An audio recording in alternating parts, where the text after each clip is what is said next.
Let's pick up that point about panic buying that you saw at the end of Jonathan's piece there. Joining me is Dr. Andrew Potter, who's a transport and logistics expert at Cardiff University. Andrew Potter, good evening. Good evening. That last point that we heard there's no need for people to stockpile. Would you echo that?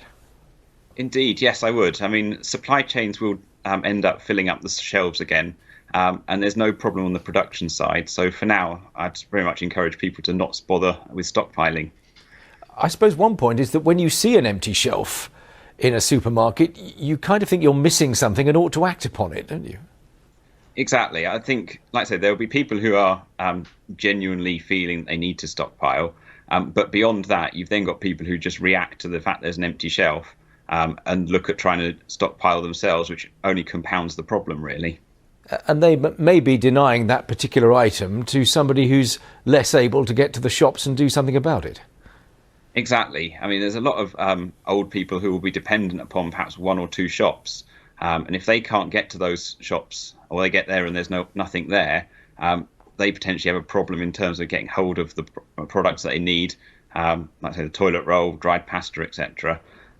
Whilst those that are more mobile go around effectively hoovering up the stock that is available.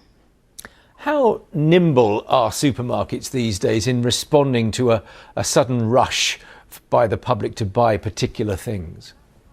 I think it depends. I mean, obviously for seasonal products that you can predict, then they are very responsive to that. They get a lot of information in to sort of be aware of what's going to happen. In this particular case with the coronavirus, the panic buying has started perhaps a little bit more unexpectedly, but they will very quickly have picked up that demand has increased. And from that, they'll then be looking to try and get product through to the supply chain as quick as possible. So it might take, say, 5 days to a week for the shelves to really be back to where they are. But at that point, they should start to refill and people shouldn't need to worry then about products being available. Yeah, because I mean, the computer systems these days, as you put something through the till or the barcode is read, that isn't just to charge you the money. It goes back to a system which tells the shop whether they need to buy more of these items or not, doesn't it?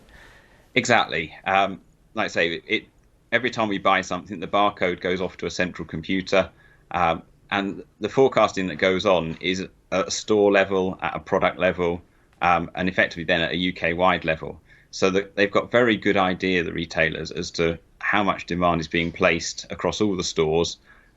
They can cope with times when there's no stock in the actual shelves themselves, and then obviously bring the products through their supply chains as best they can. And that applies to shops of all shapes and sizes, in theory? In theory, yes. I mean, the big retailers obviously have the computing power behind that.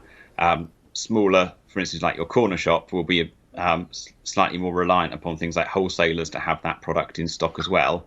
But other than that, it should be generally working pretty well. OK, good to have your thoughts. Thank you very much, Dr. Andrew Potter there from Cardiff.